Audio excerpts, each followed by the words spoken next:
오늘도 지난 시간에 이어서 예언에 대해서 좀 말씀을 드리겠는데요. 우리가 예언을 연구하든 뭐를 연구하든 성경을 연구할 때 우리는 이 말씀을 좀 기억해야 될 것 같습니다. 이사야 34장 16절. 너희는 여호와의 책을 자세히 읽어보라. 이것들이 하나도 빠진 것이 없고 하나도 그 짝이 없는 것이 없으리니 이는 여호와의 입이 이를 명하셨고 그의 신이 이것들을 모으셨습니다. 특별히 우리가 성경을 연구하는 데 있어서 이 짝이라고 하는 것은 상당히 중요합니다. 그래서 증인은 최소한 몇 명이 돼야 되죠? 2명 이상 돼야 돼요. 짝이 필요해요. 그냥 혼자 말하는 것은 증거가 될 수 없습니다. 그러나 둘 이상이 말하면 짝이 있다면 그것은 확실한 증거가 돼요. 그래서 성경 전서가 다 몇 권입니까? 66권. 짝이죠. 서로가 보완 관계에 있다는 거예요. 특별히 오늘 우리가 또 예언을 연구하겠는데 예언의 짝은 뭡니까? 역사입니다. 분명히 예언했던 일이 이루어지면 그게 뭐가 되는 거예요? 역사가 되죠. 그러니까 예언이 확실하다는 것을 보여주는 증거가 바로 역사입니다. 역사 속에서 우리는 예언을 찾고 예언 속에서 우리는 역사를 봐야 됩니다. 그런데 특별히 이 이스라엘과 관계된 역사 가운데 또 예언 가운데 중요한 사건 바로 예루살렘의 멸망입니다. 그렇죠? 자, 우리 마태복음 24장 1절과 2절을 읽어보겠습니다. 마태복음 24장 1절과 2절. 예수께서 성전에서 나와서 가실 때 제자들이 성전 건물들을 가리켜 보이려고 나아오니 대답하여 가라사대 너희가 이 모든 것을 보지 못하느냐? 내가 진실로 너희에게 이르노니 돌 하나도 돌 위에 남지 않고 다 무너뜨리우리라. 자, 여기 제가 지난 시간에도 말씀드렸다시피 누가 물어봤어요? 물어보는 사람이 없는데 2절은 뭐라고요? 대답하여 가라사대. 이 원인은 앞장 23장에 있어요. 23장에도 이미 뭐한다? 너희 집이 황폐하리라 예언했기 때문에 그런가 보다 하고 있었는데 또 24장에 와서 또 너희 돌 하나도 돌 위에 남지 않고 무너뜨리우리라 그런 성전에 대한 이야기를 하시니까 제자들의 마음속에는 뭔가 질문할 생각이 있었죠. 그래서 거기에 대한 말은 없지만 그 제자들의 의문을 풀어주기 위해서 대답하여 가라사대라고 말했습니다. 자, 그런데 이것은 단순히 예루살렘만 멸망하는 예언이 아니죠. 또 뭐가 관련되어 있습니까? 세상 끝. 자, 그 다음 절 3절. 예수께서 감람산 위에 앉으셨을 때 제자들이 조용히 와서 가로되 우리에게 일어서서 어느 때 이런 일이 있겠사오며 또 주의 임하심과 세상 끝에는 무슨 징조가 있사오리까? 그래서 이 예루살렘의 멸망은 그냥 예루살렘 멸망으로 끝난 게 아니에요. 이미 이것은 과거의 이야기입니다. 그러나 앞으로 이것은 주의 임하심과 세상 끝과도 관련이 있어요. 우리는 또 그것이 필요하고요. 그 예언을 우리는 공부해야 됩니다. 자, 예수님께서 이 24장을 기록하실 때가 언제입니까? 예루살렘이 돌 하나도 돌 위에 남지 않겠다. 언제 말씀하셨어요? 언제? 순환주간 중에 여러분이 이 복음 성경을 보시면 사복음조화라는 게 있어요. 거기에 보면은 145번이 바로 예루살렘의 멸망에 관한 예언입니다. 145번. 화요일 날 하셨어요. 화요일. 자, 그런데 그 예언과 아울러 이것은 국가에 대한 예언이에요. 국가. 나라, 이스라엘 나라의 멸망을 예언했는데 국가가 아니라 이번엔 누구요? 개인. 누구 개인이죠?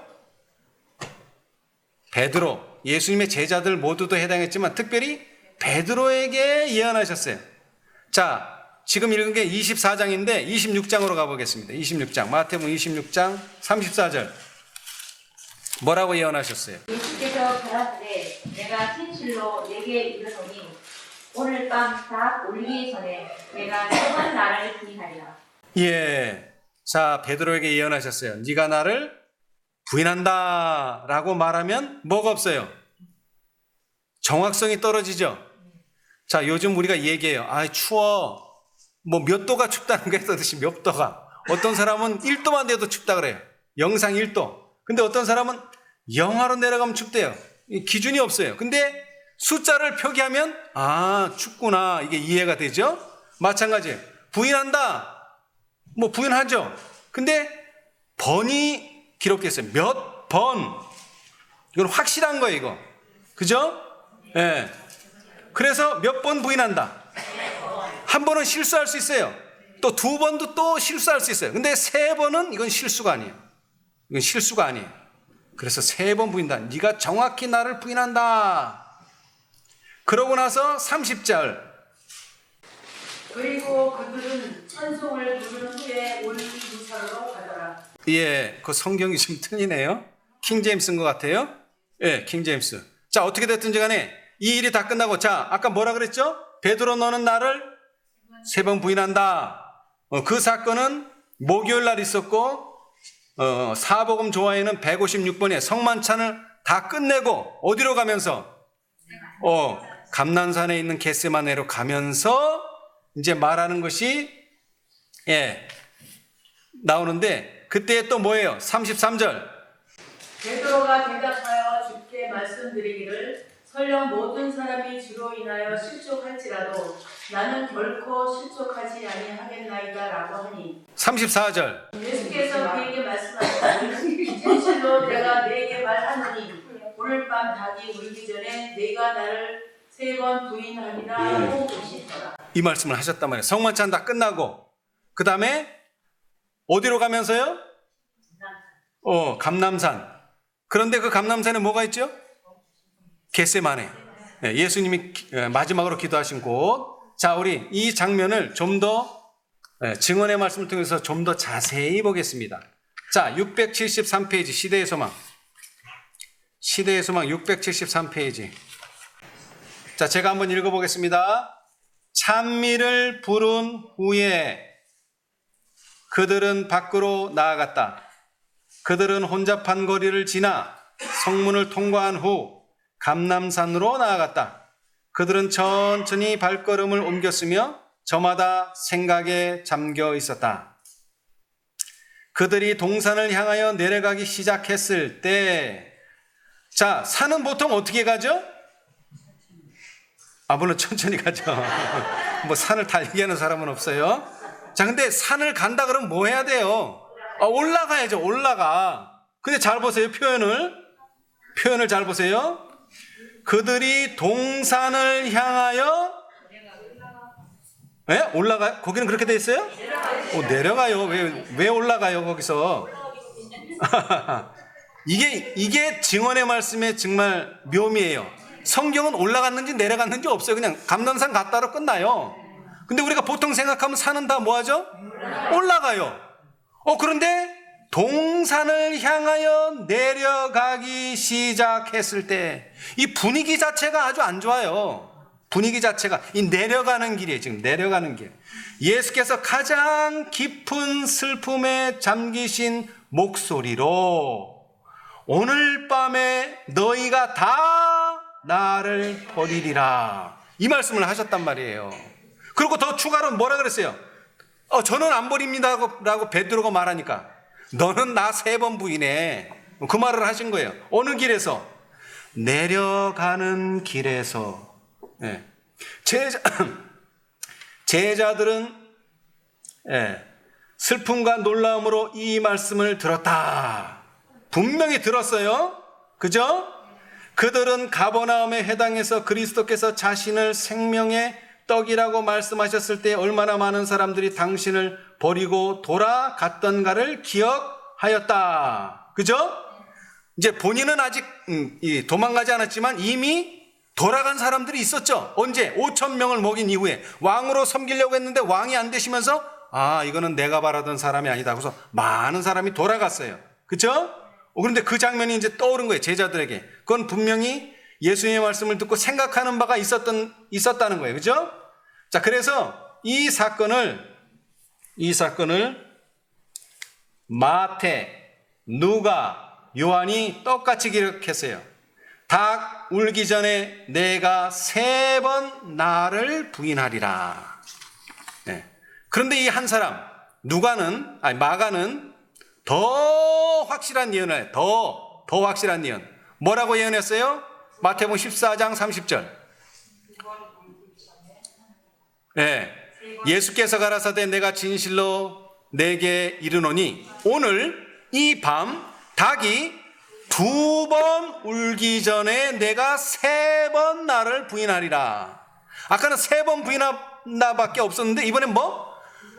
닭이 2번 울기 전에 내가 3번 나를 부인해. 더 확실한 예언이에요. 더 확실한 예언. 그렇죠? 근데 정말로 그게 됐어요. 72절에 닭이 곧 2번째 울더라. 이에 베드로가 예수께서 자기에게 하신 말씀 곧 닭이 2번 울기 전에 내가 3번 나를 부인하리라 하심이 뭐 돼요? 기억되어 생각하고 울었더라. 사실 지금 기억하는 건 늦어요. 언제 기억했었어야 돼요? 겟세마네 동산에서 뭐 한다는 거? 네가 나를 3번 부인할 거다. 그럼 뭐 해야 돼요? 그 예수님 기도할 때 같이 기도해야 되죠. 근데 뭐 했어요? 그 시간에 잤어요. 네. 자, 이제 그 장면을 좀 더 증언의 말씀을 좀 자세히 보겠습니다. 자, 711페이지. 시대의 소망 711페이지. 베드로는 대답하지 않을 수 없음을 알고, 자, 이 베드로가요, 예수님을 부인 안 하려고 많이 애썼어요. 그죠? 대답하지 않으려고 애를 많이 썼어요. 그런데 결국에는 뭐예요? 화를 내며 여자여, 내가 저를 알지 못하노라고 말하였다. 이것은 그의 첫 번째 부인이었고 곧 뭐? 닭이 울었다. 시작할 때 부인을 시작할 때 닭이 울므로써 첫 번째 울음이요 첫 번째 부인이 이루어진 거예요. 자, 지금도 기회가 있어요. 그죠? 2번째를 안 하면 돼. 자, 그런데 맞은편 712페이지 2번째로 그에게 주의가 집중되고 다시 그는 예수님을 따르는 자라는 비난을 받았다. 이번에는 좀 더 강하게 맹세하여 말하기를 내가 그 사람을 알지 못하노라고 하였다. 자, 그런데 이 2번째 부인으로 끝난 게 아니죠? 3째까지만 안 가면 돼요. 아직도 그에게는 또 다른 기회가 있었다. 자, 시간까지 나왔어요. 시간 얼마 동안? 1시간. 1시간 동안의 기회가 주어진 거예요. 그 시간 안에 부인 안 하면 되는데 이 1시간 후에 또 어떤 일이 벌어집니까? 1시간이 지나서 대제사장의 종들 중 하나 곧 베드로가 귀를 잘랐던 자에 가까운 친척되는 사람이 베드로에게 말하기를 내가 그 사람과 함께 동산에 있던 것을 내가 보지 아니하였느냐? 너는 갈릴리 사람이니 참으로 그 당인이라 내 말하는 소리가 너를 표명한다고 하였다. 이 말을 듣자 베드로는 버럭 성을 내었다. 예수님의 제자들은 그들의 말이 순결한 것으로 유명했다. 베드로는 이제 그에게 질문하는 자들 완전히 속이고 그의 위장된 신분을 정당화하기 위하여 저주하고 욕함으로 주님을 부인하였다. 또 다시 닭이 울었다. 베드로는 그 소리를 듣자 닭이 2번 울기 전에 내가 3번 나를 부인하리라는 예수님의 말씀을 뭐 하였다? 기억하였다. 기억하는 건 좋은 건데 시간이 조금 늦었어요. 시간이. 제가 왜 기억을 강조하느냐 하면 베드로서에 나오죠? 베드로 후서에 한번 잠깐 볼까요? 베드로후서 3장. 베드로후서 3장 1절 2절 사랑하는 자들아 내가 이제 둘째 편지를 너에게 쓰노니 이 둘로 자 이게 둘째 편지니까 벌써 이미 하나 썼죠? 이번에 2번째니까 이게 전부 2권이 된 거예요. 전서 후서 둘로 너희 진실한 마음을 뭐해? 일깨워 뭐하게?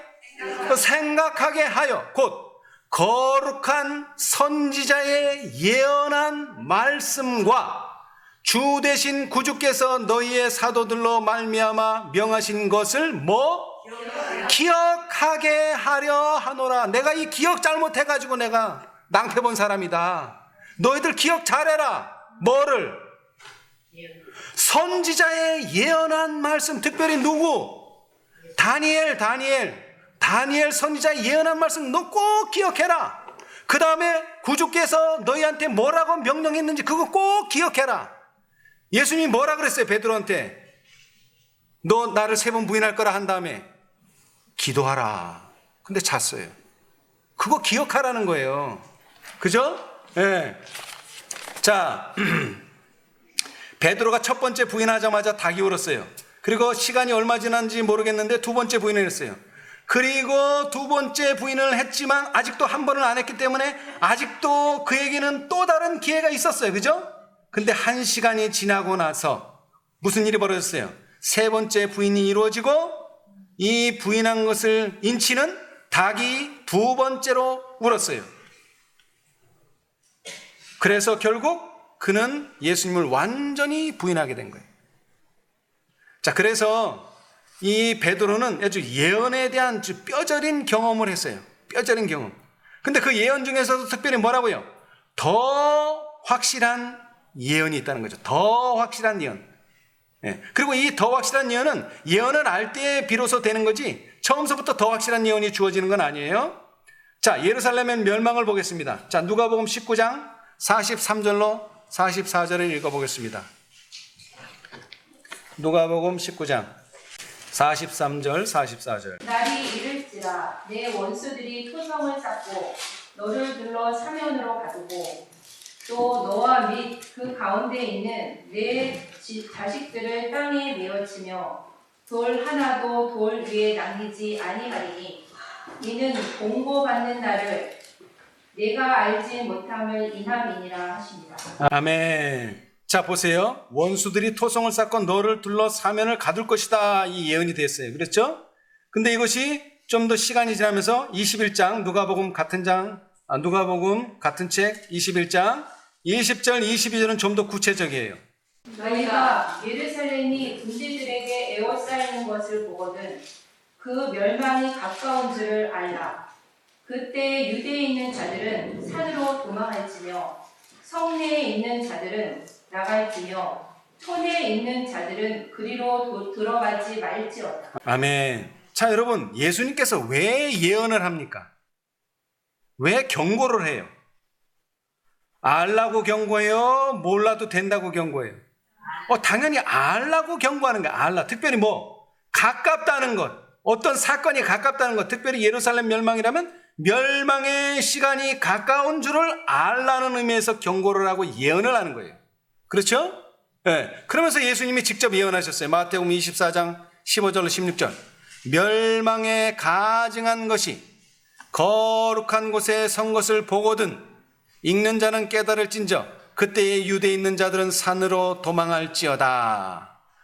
누구의 말씀을 언급하면서? 선지자 다니엘이라고 분명히 예수님이 언급하셨어요. 근데 다니엘서에 이런 성경절이 나와요? 없어요. 아무리 찾아도 없어요. 직접적인 인용절은 없어요. 그런데 뭐 할 수는 있어요? 참고할 성경절은 있어요. 참고할 성경절. 그 참고를 하려면 이 단어를 잘 찾아봐야 되는데 멸망에 가증한 것이라고 나왔으면 얼마나 찾기가 좋겠어요. 그죠? 근데 그런 단어가 다니엘서에 안 나와. 그러면 가증한 것이 뭐예요? 다니엘서에서는 미운 물건이라 이렇게 표현했어요. 미운 물건. 그것이 3절 나와요. 다니엘 9장 27절, 다니엘 11장 31절, 다니엘 12장 11절. 미운 물건이 곧 뭐예요? 멸망에 가증한 것이에요. 자, 그 다음에 또 하나의 키워드는 거룩한 곳에 서는 것을 보거든. 거룩한 곳. 근데 거룩한 곳이 안 나와요. 그 단어가 다니엘서에 안 나와요. 다만 뭐라고 표현되어 있느냐? 거룩한 산, 거룩한 성이 나와요. 곧 예루살렘을 말합니다. 자, 다니엘 9장 16절. 주의 성 예루살렘, 주의 거룩한 산. 그 다음에 다니엘 9장 20절에 하나님의 거룩한 산. 다니엘 9장 24절에 내 거룩한 성. 그 다음에 다니엘 11장 45절에 영화롭고 거룩한 산이 나와요. 자, 그리고 지난 시간에는 안 했는데 저 괄호해 놓고 읽는 자는 깨달을진저 이 표현도 다니엘서에 안 나와요. 근데 깨달음이라고 하는 그 의미를 가지고 이 단어를 찾으면요. 다니엘 9장 23절 한번 읽어보세요. 다니엘 9장 23절. 곧 내가 기도를 시작할 즈음에 명령이 내렸으므로 이제 내게 구하러 왔느니라. 너는 크게 은총을 입은 자라. 그런즉 너는 이 일을 생각하고 그 이상을 깨달을지니라. 아멘. 자, 뭐라고요? 깨달을지니라. 깨달으라 하는 말씀이 나오고, 자, 25절. 그러므로 너는 깨달아 알지니라. 예루살렘을 중건하라는 영이 날 때부터 기름 부음을 받은 자 곧 왕이 일어나기까지 7이레와 62이레가 지날 것이요 그때 곤란한 동안에 성이 중건되어 거리와 회자가 이를 것이다. 아멘. 자, 여기도 보니까 너는 뭐하라? 깨달아서 알아라. 자, 그 다음에 다니엘 12장 10절. 많은 사람이 연단을 받아 스스로 정결케 하며 희게 할 것이나 악한 사람은 악을 행하리니 악한 자는 아무도 깨닫지 못하되 오직 지혜 있는 자는 깨달으리라. 아멘. 자, 그런데 특별히 처음에 나온 이게 내게 고하러 왔다. 그래 놓고서는 너는 그 이상을 깨달을지니라. 이 구절에 보면요. 다니엘이 스스로 깨달았나요? 다니엘이 스스로? 그럼 어떻게 깨달았어요? 자, 그 9장 23절의 앞절 21절 22절을 읽어보겠습니다. 곧 내가 말하여 기도할 때 이전 이상 중에 본 그 사람 가브리엘이 빨리 날아서 저녁 제사를 드릴 때 즈음에 내게 이르더니 내게 가르치시며 내게 말하여 가르되 다니엘아 내가 이제 내게 지혜와 총명을 주려고 나왔나니. 아멘. 자, 다니엘이 스스로는 못 깨달았어요. 근데 누가? 가브리엘이 와서 뭘 준다? 지혜와 총명을 줘가지고 너로 그 이상을 깨닫게 한다. 23절이 그런 뜻이에요. 이거 8장으로 가면, 고합장으로 가면 더 정확해요. 자, 8장 16절. 네가 그런즉 얼레강 두 언적 사이에서 사람의 목소리가 있어 외쳐 이르되 가브리엘아 이 이상을 이 사람에게 깨닫게 하라 하더니. 아멘. 자, 사람의 목소리가 들렸어요. 이 다니엘에게. 가만히 들어보니까 가브리엘아 부르시면서 뭐라고? 이 이상은 어디죠? 계시록이 아니라 다니엘 8장에 나온 이 이상, 그 예언을, 그 계시를 이 사람은 누구예요? 다니엘. 왜? 그 9장 22, 23절 읽어보면 그 다니엘이 깨닫도록 하는 거니까. 이 다니엘에게 깨닫게 하라. 다니엘이 지혜로워서 깨달은 게 아니라, 물론 지혜로운 사람이긴 하지만 누가 도와줬어요? 깨닫도록? 가브리엘이 도와줬어요. 그리고 가브리엘을 보내셨다 그랬어요. 가브리엘을 보냈다. 그런데 이 가브리엘은 천사예요. 여러분이 아시는 것처럼. 근데 이 가브리엘 천사는 성경 전체에 4번밖에 언급이 되지 않았어요. 아주 귀한 천사예요. 구약에는 다니엘서에만 2번 나오고요. 신약에는 누가복음에만 2번 나와요. 자, 누가복음 1장 18절 19절. 사가랴가 천사에게 이르되 내가 이것을 어떻게 알리요? 내가 늙고 아내도 나이 많으니까. 천사가 대답하여 가로되 나는 하나님 앞에 섰는 가브리엘이라. 이 좋은 소식을 전하여 내게 말하라고 보내심을 입은노라. 아멘. 자, 뭐라고요? 가브리엘이 뭐하도록? 이 소식을 전하도록 보내심을 받았다 그랬어요. 자, 이 상황을 좀 더 잘 이해하기 위해서 우리 시대의 소망을 보겠습니다. 시대의 소망 98페이지. 시대의 소망. 왜 가브리엘이 여기 나타났는가? 가브리엘이 시대의 소망 98페이지. 사가랴의 물음에 천사는 사가랴의 물음에 천사는 나는 하나님 앞에 섰는 가브리엘이다. 이 좋은 소식을 전하여 내게 말하라고 보내심을 입었노라고 말하였다. 500년 전에 가브리엘 천사는 그리스도의 초림시까지 미치는 예언적 기간을 다니엘에게 알려주었었다. 이 예언적 기간의 끝이 이르렀다는 것을 알고 사가랴는 메시아의 강림을 위하여 기도하였다. 이제 이 예언을 알려준 바로 그 천사가 또한 이 예언의 성취를 알려주기 위하여 왔다. 아멘. 자, 뭐라고요? 이 예수님께서 탄생할 것을 누가 다니엘에게 가르쳐 줬어요? 바로 가브리엘이에요. 그죠? 그렇게 될 것이라고 500년 전에 예언할 때 그것을 다니엘에게 가르쳐 준 그 천사가 이제 실제로 그 일이 이루어지려고 할 이 즈음에 다시 나타나서 자기가 가르쳐 준 그 예언을 다시 누구에게 알려주는 거예요? 사가랴에게 알려주는 거예요. 왜? 이미 그 예언을 다니엘에게 알려준 바가 있기 때문에. 자, 그 다음 나는 하나님 앞에 섰는 가브리엘이라고 한 천사의 말은 그가 하늘 궁정에서 높은 지위를 가지고 있음을 보여준다. 다니엘에게 기별을 가지고 왔을 때 그는 나를 도와서 그들을 대적하는 자는 너희 본 미가엘 그리스도뿐이니라고 말하였다. 가브리엘에 대하여 구주께서 요한계시록에 그 천사를 그 종 요한에게 보내어 지시하신 것이라고 말씀하셨다. 그리고 이 천사는 요한에게 나는 너와 너희 형제 선지자들과 또 이 책의 말을 지키는 자들과 함께 된 종이니라고 말하였다. 하나님의 아들 다음가는 영예로운 지위의 천사가 하나님의 계획을 잿든 인류에게 드러내기 위하여 택하심을 받았다고 하는 것은 놀라운 일이다. 아멘. 자, 예수님의 초림의 예언을 가르쳐주는 천사는 누구? 가브리엘. 그 다음에 요한계시록 1장 1절에 그 천사를 그 종 요한에게 보냈다 그랬는데 그 천사는 누구? 가브리엘. 그 다음에 계시록 22장 9절 나는 너와 너의 형제 선지자들과 또 이 책의 말을 지키는 자들과 함께 된 종이니라고 말한 천사는 가브리엘이라는 거예요. 자, 여러분 요한계시록 22장 9절도 그렇지만 19장 20절인가요? 대언의 영? 그 천사도 또 누구예요? 가브리엘이에요. 제가 여기 인용은 안 했지만 여러분 가브리엘이 왜 이렇게 많이 나와요?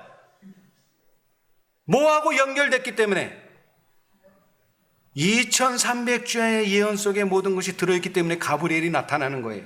왜? 그 예언을 누가 가르쳐줬어요? 다니엘에게. 그러니까 가브리엘이 제일 잘할 거 아니에요. 그러니까는 요한계시록을 쓸 때도 도와준 천사는 가브리엘. 그죠? 가브리엘이에요. 그리고 사가랴에게 나타난 천사 또 누구에게? 마리아에게 나타난 천사 다 가브리엘이에요. 자, 윌리엄 밀러는 어떤 형편에 있었는가 봅시다. 자, 살아남은 이들 없으시니까 제가 한번 읽어볼게요.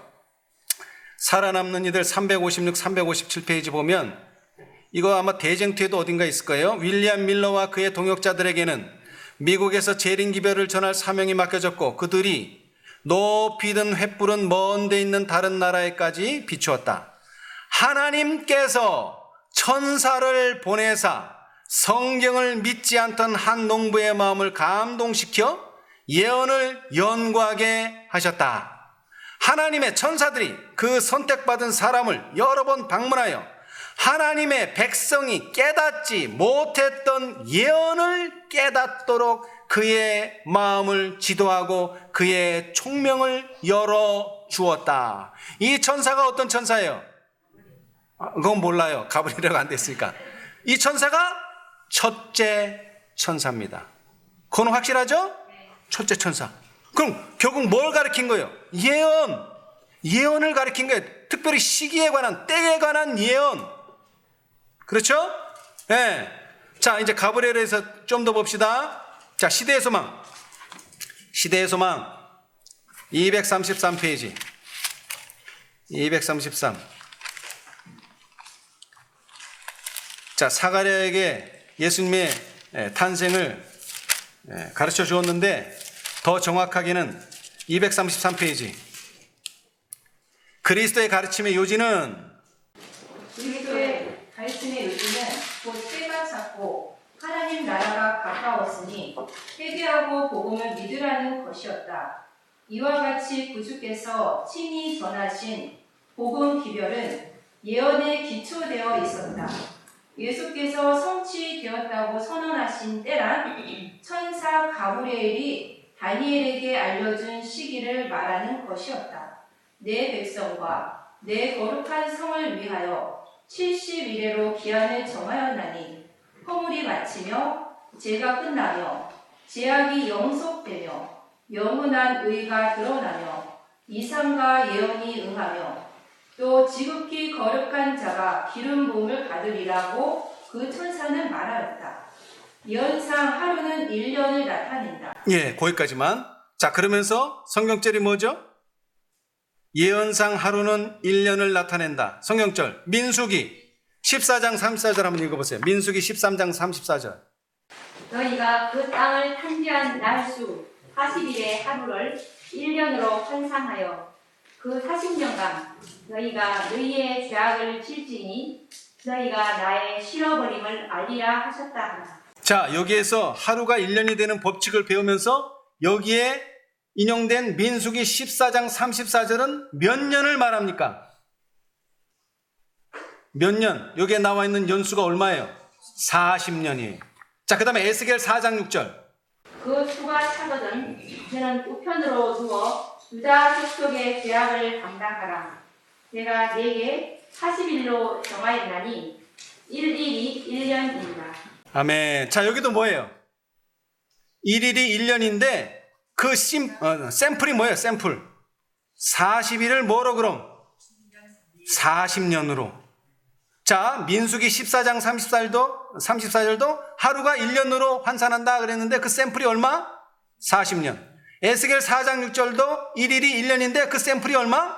똑같이 40년이에요. 40년. 예. 자, 그 다음에 이제 조금 내려와서 234페이지 시대의 소망. 그리스도의 강림, 성령으로 기름 부음을 받으신 것, 그의 죽음, 그리고 이방에 대한 복음의 전파 등에 관한 때가 뭐하게? 명백히 지적되어 있었다. 어디에? 어느 책에? 누구의 예언에? 다니엘서의 예언에. 지금 여기 뒤를 좀 중간을 끊어 읽었는데 여기 다 다니엘서 인용하고 있어요. 다 다니엘서. 특별히 9장. 다 9장을 인용하고 있어요. 그죠? 그래, 거기서 뭐가 나왔느냐? 때가, 어떤 때가 나왔느냐? 명백히 그것도 확실하게. 그리스도의 강림, 그 다음에 성령의 기름 부으심, 그 다음에 그의 죽음, 그리고 이방에 대한 복음 전파. 이 때가 명확히 지적되어 있다 그랬어요. 그런데 예수님이 언제 태어나시나요? 예?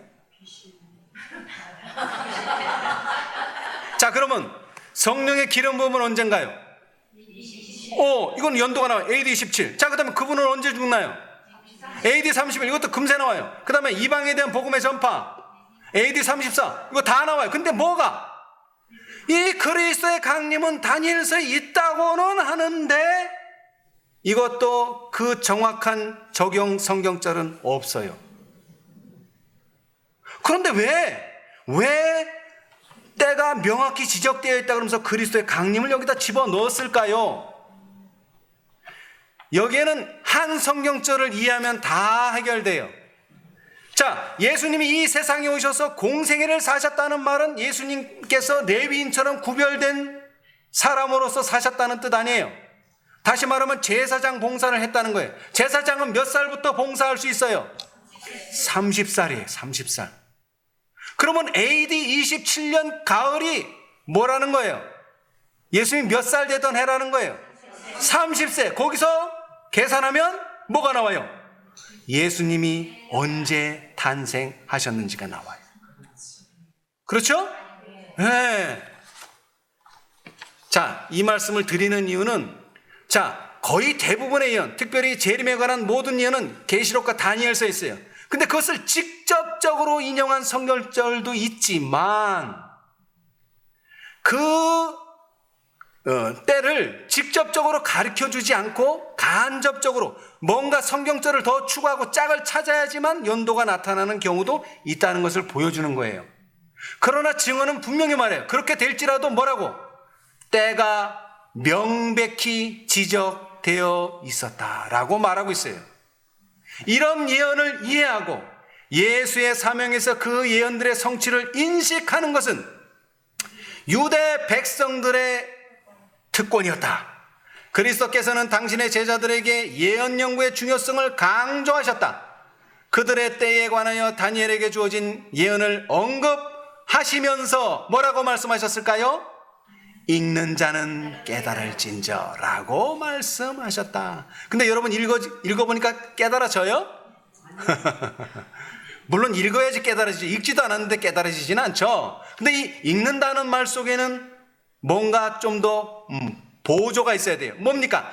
가브리엘의 도움이 있어서 다니엘이 이해했던 것처럼, 윌리엄 밀러가 첫째 천사의 도움으로 이해했던 것처럼 천사의 도움이 필요하다는 겁니다. 하늘의 도움이 필요하다는 거예요.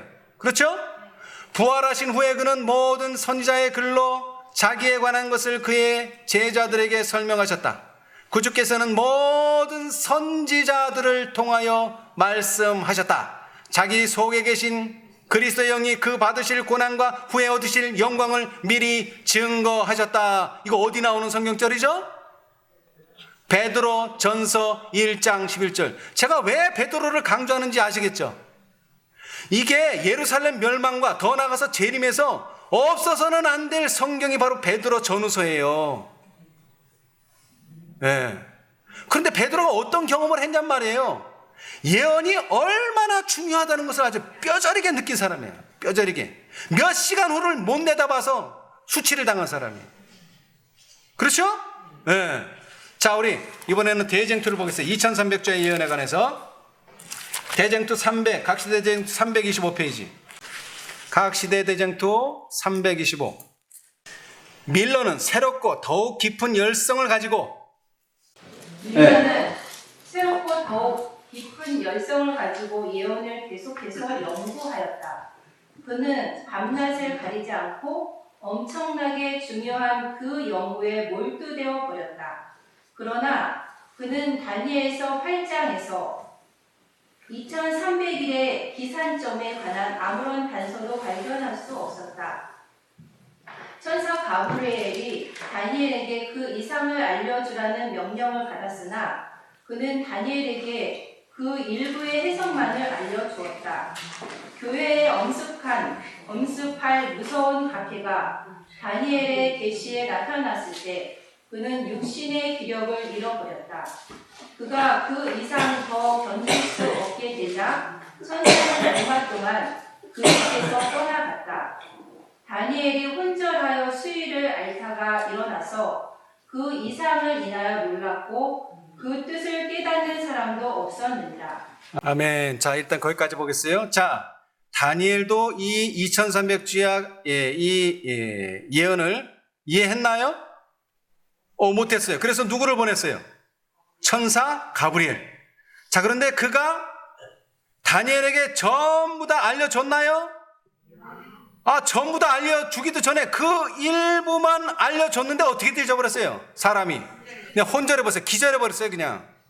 그래서 다 알려주고 싶었는데 다 알려주질 못했어요. 자, 그러나 하나님께서는 그 천사에게 이 이상을 이 사람에게 깨닫게 하라고 명령하셨다. 그 사명은 완수되어야 할 것이었다. 천사는 그 명령을 따라 얼마 후에 다시 다니엘에게 와서 다니엘아, 내가 이제 내게 지혜와 총명을 주려고 나왔나니 그런즉 너는 이 일을 생각하고 그 이상을 깨달을지니라고 말하였다. 다니엘서 8장에서 해석되지 않고 남아있는 중요한 한 가지 점은 즉 때에 관한 것, 곧 2300일의 기산에 관한 것이었다. 그러므로 천사가 그 해설을 다시 할 때 그는 때에 관한 문제에 치중하게 되었다. 아멘. 자, 한 번으로 안 되니까 다시 뭐라고요? 다시 다니엘에게 와서 그 해설을 다시 할 때에 그는 때에 관한 문제에 치중하게 되었다. 그래서 2300주야가 1844년에 끝난다는 것을 알게 된 거예요. 왜 오늘날 우리의 사업이 세 천사의 기별로 안 끝났나요? 왜 계시록 14장으로 안 끝나고 18장으로 가나요? 마찬가지예요. 일부는 해석됐지만 전체가 해석이 되질 않았어요. 그래서 18장이 필요한 거예요. 다시 오는 거예요. 그래서 18장을 뭐라고 얘기해요? 셋째 천사의 힘과 능력을 주고 또 넷째 천사를 도와주고 이렇게 되는 거 아니에요? 그죠? 다시 와야 되는 거예요. 완전한 해석을 할 때까지. 한 번에는 되지 않는다는 거예요. 자, 다시 강조하지만 대쟁투 각시대 대쟁투 25페이지 그분의 말씀이 당시에는 완전히 이해되지 못하였으나 당신의 백성들이 그때 주어진 교훈을 필요로 하게 될 때에 밝혀지게 될 것이었다. 이게 증언의 말씀이에요. 다 이해 안 돼요. 자, 그래서 제가 강조하지만 베드로는 예언을 엄청 중요하게 생각했어요. 그러면 베드로가 예언 많이 말을 해야 되는데 베드로 전후서를 통틀어 보면 예언이라는 단어가 딱 5번밖에 안 나와요. 자, 베드로전서 1장 10절로 11절. 이 구원에 대하여는 너희에게 임할 은혜를 예언하는 선지자들이 연구하고 부지런히 살펴서 자기 속에 계신 그리스도의 영이 그 받으실 권한과 후에 얻으실 영광을 미리 증거하여 어느 시 어떠한 때를 지시하시는지 상고합니다. 아멘. 자, 다시 강조합니다. 베드로는요, 이런 일이 벌어질 것이다. 물론 그것도 예언이에요. 근데 베드로는 뭐에 집중했어요? 어느 시, 어떠한 때에 관한 예언에 집중했어요. 베드로는. 자, 그 다음에 베드로 후서 1장 19절. 또 우리에게 그 확실한 예언이 있어 어두운데 비치는 등불과 같으니 날이 새어 특별히 너희 마음에 떠오르기까지 너희가 이것을 주의하는 것이 가하니라. 아멘. 자, 예언 중에서도 뭐? 더 확실한 예언. 네, 예언을 더 강조했어요. 그리고 예언 중에서도 더 확실한 예언이 있다는 거예요. 자, 20절. 먼저 알 것은 병의 모든 예언은 사사로이 풀 것이 아니니 예언은 언제든지 사람의 뜻으로 낸 것이 아니오 오직 성령의 감동하심을 입은 사람들이 하나님께 받아 말하는 것입니다. 아멘. 자, 더 확실한 예언, 그 다음에 경의 모든 예언, 그 다음에 예언은 언제든지 사람의 뜻으로 된 게 아니기 때문에 함부로 사사로이 풀지 말라. 성령의 감동하심 입은 사람들이 한 것이기 때문에 성령의 감동으로만 풀어야 된다. 이 예언을 엄청 강조했어요. 그리고 마지막으로 베드로후서 3장 1, 2절.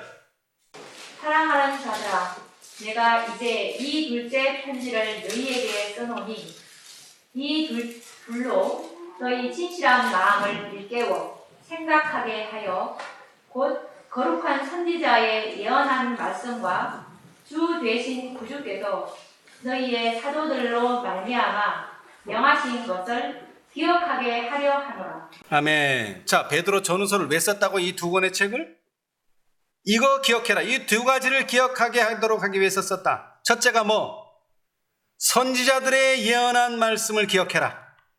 그 다음에 두 번째는 구주께서 명하신 것을 기억해라. 그러면서 예언에 대한 말을 다 써버렸어요. 5번 다 썼어요. 자, 그러고 나서 3절로 6절.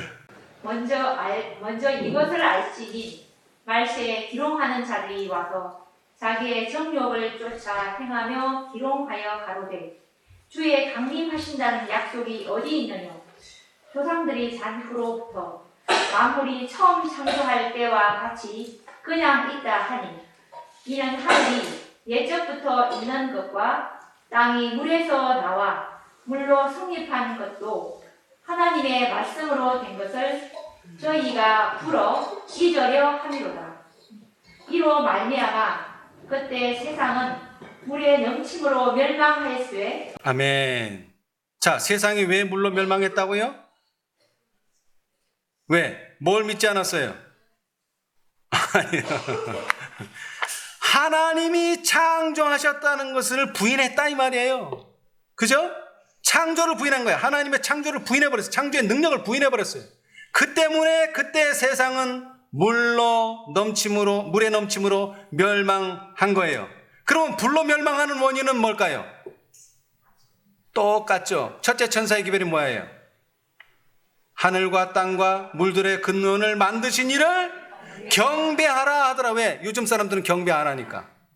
창조를 부인하니까. 똑같아요. 물에 멸망하게 된 원인과 불로 멸망하는 원인 똑같아요. 창조주, 하나님이 창조주심을 부인하는 그 원인 때문에 세상은 물로 면하고 세상은 불로 멸망한다. 그러나 베드로는 가장 중요한 것은 이 세상이 왜 불로 멸망하게, 예수님의 재림의 심판이 왜 오게 되는가, 그거를 설명하기를 아주 애썼어요.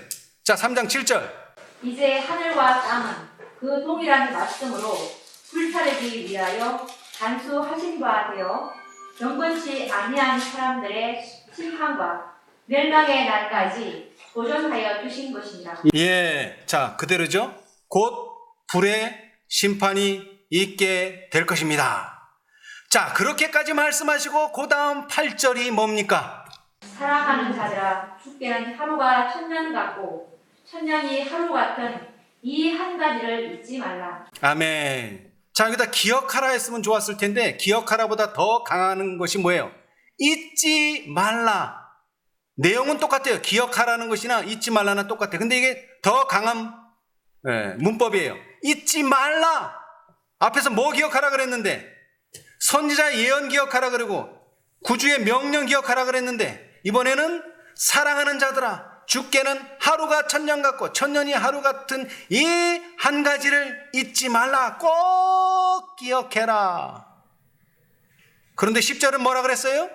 그러나 주의 날이 무적같이 오리니. 그런데 주의 날은 우리가 모르게 도적같이 온다. 이제 여기서 많은 사람들이 헷갈리는 거예요, 이제. 그죠? 예. 자, 그러면서 뭐라고 마무리 짓습니까? 베드로후서 3장 16, 18절, 16절로 18절. 또 그 모든 편지에도 이런 일에 관하여 말하였으되 그 중에 알기 어려운 것이 들어 있으니 무식한 자들과 굳세지 못한 자들이 다른 성경과 같이 그것도 억지로 풀다가 스스로 멸망에 이르느니라. 그러므로 사랑하는 자들아, 너희가 이것을 미리 알았은즉 무법한 자들의 미혹에 이끌려 너희 굳센 데서 떨어질까 삼가라. 오직 우리 주 곧 구주 예수 그리스도의 은혜와 저를 아는 지식에서 자라가라. 영광이 이제와 영원한 날까지 너에게 있을지어다. 아멘. 자, 예언의 지식도 마찬가지입니다. 뭐 하라? 자라가라. 지금 안 풀리는 거 억지로 풀려고 하지 말고. 그런데 기억해야 될 것은 선지자의 예언한 말씀, 구주의 명령인데 그것을 생각하면서 주께는 하루가 천년 같고 천년이 하루 같은 이 한 가지를 잊지 말아라. 그러나 주의 날은 도적같이 온다. 그리고 이 모든 직들은 자라간다.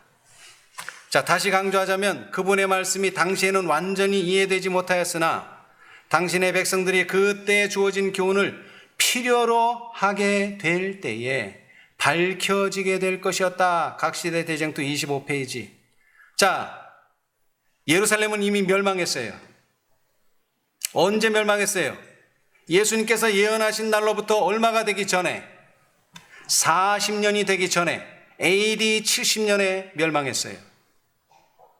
자, 24장, 마태복음 24장 3, 4절. 내가 진실로 너에게 말하노니 이 세대가 지나기 전에 이 일이 다 이루리라. 이 성경절을 놓고 화이트분이 살아계실 때, 예수님은 오실 것이다. 이렇게 말하는 사람들도 있었어요. 왜냐하면 이 세대가 언제인지를 모르니까. 자, 주의 임하심과 세상 끝도 이 세대가 지나기 전에 이루어질까요? 어떻습니까? 주의 임하심과 세상 끝도? 예, 맞습니다. 이 세대가 이루어지기 전에 이루어집니다. 왜? 예루살렘의 멸망이 이 세대가 40년이 되기 전에 이루어졌기 때문에. 자, 그런데 이 계산을 어디서부터 해야 될 것인가가 문제예요. 이제 어디서부터 해야 될 것인가. 자, 우리가 아는 최후의 가장 예언적인 시간이 언제입니까? 우리가 아는 최후의 예언적인 시간 1844년이에요. 1844년. 그 이후로는 어떠한 계산도 할 것이 없고 뭐 계산이 필요치도 않고 계산할 수도 없어요. 우리의 계산의 끝은 1844년이에요. 그러나 마태복음 24장 34절은 이 세대가 지나기 전에 이 일이 다 이루리라고 분명히 말씀하셨어요. 그래서 제가 한번 생각을 해보니까 이 1844년부터 울려 퍼진 것이 뭡니까? 천사의 기별이죠. 무슨 천사? 첫째 천사. 그렇죠? 근데 천사들이 물론 기별을 가지고 있지만 중요한 것은 예언을 해석해주는 총명과 지혜를 주는 거예요. 가브리엘처럼. 그렇죠? 그리고 둘째가 오고 셋째가 오고 넷째가 오고 이번에는 몇째? 다섯째가 왔어요. 이것은 다섯 천사라고도 말할 수 있지만 그 천사들이 한 세대, 천사의 시대가 한 세대를 말할 수도 있어요. 오늘날 우리 주에 마지막 세대라는 잡지 보셨어요? 그런 잡지가 나올 정도로 이게 마지막이에요. 말은 마지막이지만 사실은 다섯째 세대예요. 언제서부터? 1844년으로부터. 사실 성경에는 세대를 여러 가지로 생각할 수 있어요. 제일 짧게는 40년, 그리고 사람의 수명은 70년에서 강건하면 80. 또 그 출애굽의 역사에서 나온 것처럼 4세대, 4대 만에 그런 계산을 여러 가지로 할 수 있어요. 그러나 다시 강조하지만 1844년에 그 수치가 나오는 계산법은 뭡니까? 하루는 1년. 그 법칙이에요. 근데 그 법칙이 보여주는 샘플은 하나같이 민수기서도 그렇고 에스겔서도 그렇고 다 뭐를 가리켜요? 40년을 가리켜요. 40년. 그래서 1844년으로부터 40년 후면 1884년이에요. 그리고 또 거기에서 40년을 더하면 1924년이에요. 그 중간에 화이트 선지자가 돌아가셨어요. 1915년에. 인간의 수명으로 치자면 사실 1844에서 1924까지가 한 세대 정도 되겠죠. 사람의 수명으로 치자면. 그러나 이것은 예언이고 또 그 하루 1년의 법칙이 40년으로 주어졌기 때문에 40년으로 계산하는 것이 옳을 것 같아요. 자, 그래서 1924년에서 40을 더하면 얼마예요? 64예요. 거기서 또 40을 더하면 얼마예요? 2004년이에요. 여기까지가 4세대가 지난 거예요. 그리고 2004년에서 얼마까지? 2044년까지가 이제 마지막 세대 5번째 세대가 되는 거예요. 목사님, 그러면 우리가 생각하고 있던 것보다 상당히 10년 이상이 더 긴데요? 자, 그런데 우리가 생각해 봐야 할 게 있어요. 자, 이게 우리 성경에는 없는데 이제 우리 집사님이 읽어주셔야 되겠어요. 자, 로마서 9장 27, 28절을 읽어주세요. 킹 제임스로.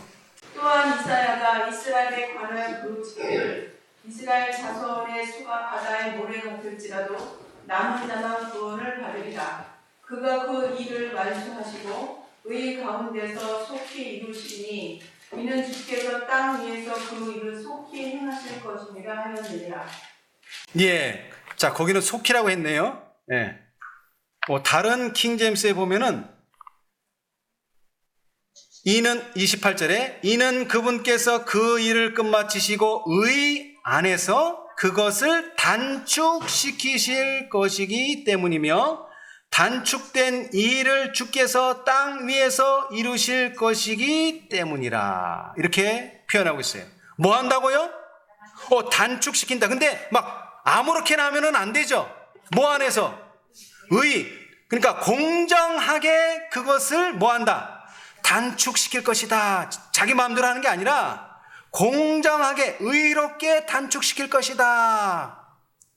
그런데 이 시간이 어떤 시간이에요? 어떤 시간이 단축되는 거예요? 이스라엘 자손의 수가 바다의 모래 같을지라도 누구만? 남은 자만 구원을 얻으리니. 그 남은 자가 구원 얻는 시간이 단축된다는 거예요. 자, 남은 자에 대해서 어디 나오죠? 여자의 남은 자손. 계시록 12장 12절을 보겠어요. 계시록 12장 12절. 그러므로 하늘과 그 가운데 거하는 자들은 즐거워하라. 그러나 땅과 바다는 화 있을지니라. 이는 마귀가 자기의 때가 얼마 못된 줄을 알므로 크게 분내어 너희에게 내려갔음이라 하더라. 아멘. 자, 마귀가 왜 화가 난다고요? 저는 이게 시간 생각해 보니까 지금 1시간 남았어야 되는데 시간을 보니까 얼마 남았어요 지금? 자, 내가 이제 탁구를 쳤어요. 중고등학교 때. 이거 다 뭘로 돈 받죠? 탁구 치면 뭘로 돈 받아요? 시간으로 돈 받아요. 시간. 1시간에 1,000원이면 1,000원, 2,000원, 2,000원. 그래서 열심히 쳐서 이 정도 쳤으면 내가 한 30분 치고 아직 30분이 남았을 거다 생각했는데 시간을 보니까 얼마예요? 10분밖에 안 남았어.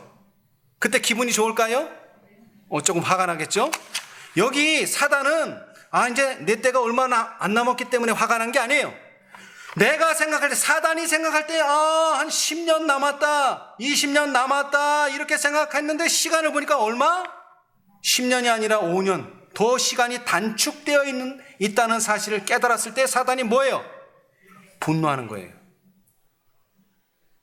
그래가지고 17절로 갑니다. 이제 용이 여자에게 분노하여 돌아와서 그 여자의 남은 자손 곧 하나님의 계명을 지키며 예수의 증거를 가진 자들로 더불어 싸우려고 바다 모래 위에 섰다. 아멘. 자, 이제 마지막 싸움은 이 마지막 세대가 합니다. 이 5번째 세대가.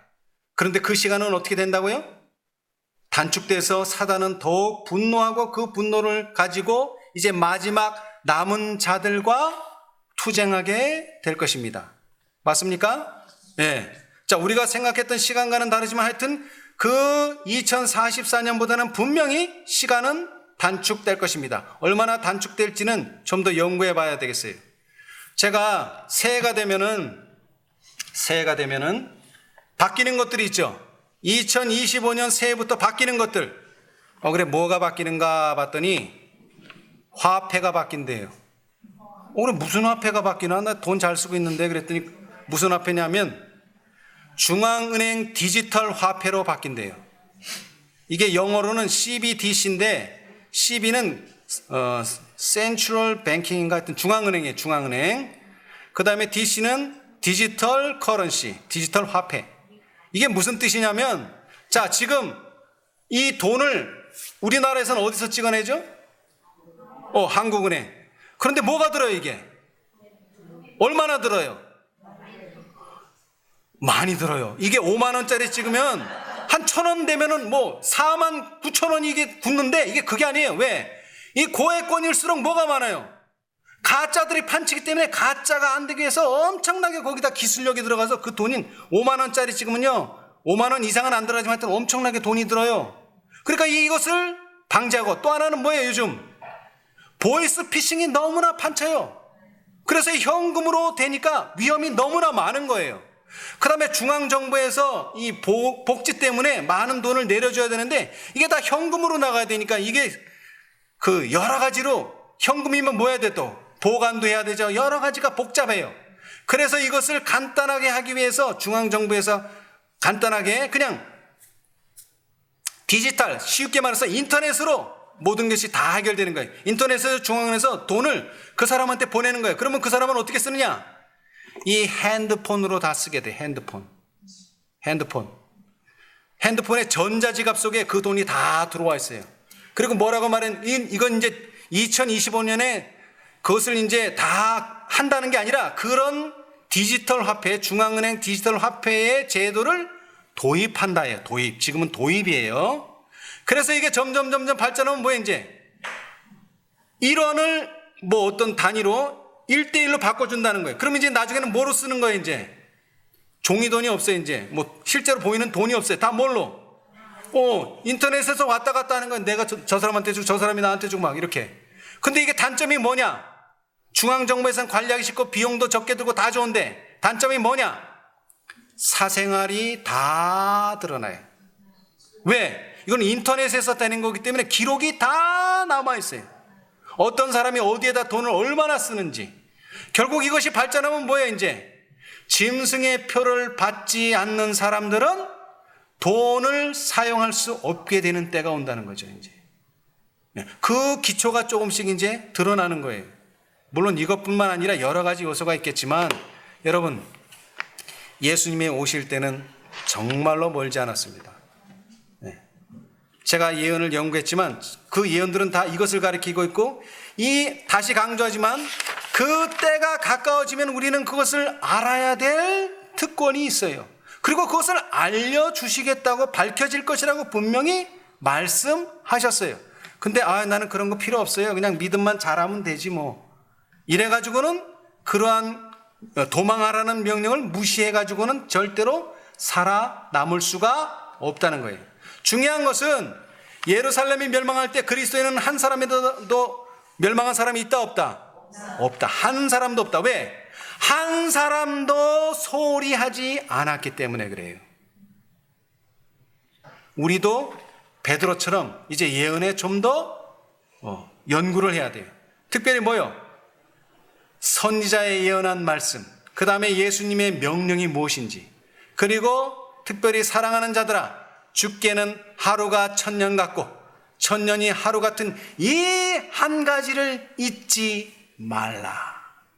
또 이 내용에 대해서 사실 6000년의 기록은 성경에는 전혀 없습니다. 그러나 미루어 생각할 수 있는 것은 계시록에 나와요. 1000년이 몇 번 나왔어요? 그 장에만 6번 나왔어요. 딱 7번도 아니고 5번도 아니고 딱 6번. 네. 그러나 그 기한은 알 수 있지만, 다시 강조하지만 베드로후서 3장 10절, 그러나 주의 날이 뭐같이 온다? 도적같이 온다. 우리는 그 날과 그 시는 몰라요. 그러나 분명히 말하지만 그 기한은 정해져 있어요. 그리고 우리는 그 기한을 알아낼 수 있어요. 뭐하면? 말씀을 연구하면. 그리고 때가 되면 하나님께서 알려주실 것입니다. 우리 모두 함께 이 예루살렘의 멸망에 관한 더 확실한 예언을 알아야 되고요. 그것을 통해서 우리는 또 주의 임하심과 세상 끝에 관한 더 확실한 예언을 우리 모두가 배우게 되시기를 바라면서 오늘 말씀 마치겠습니다. 감사합니다.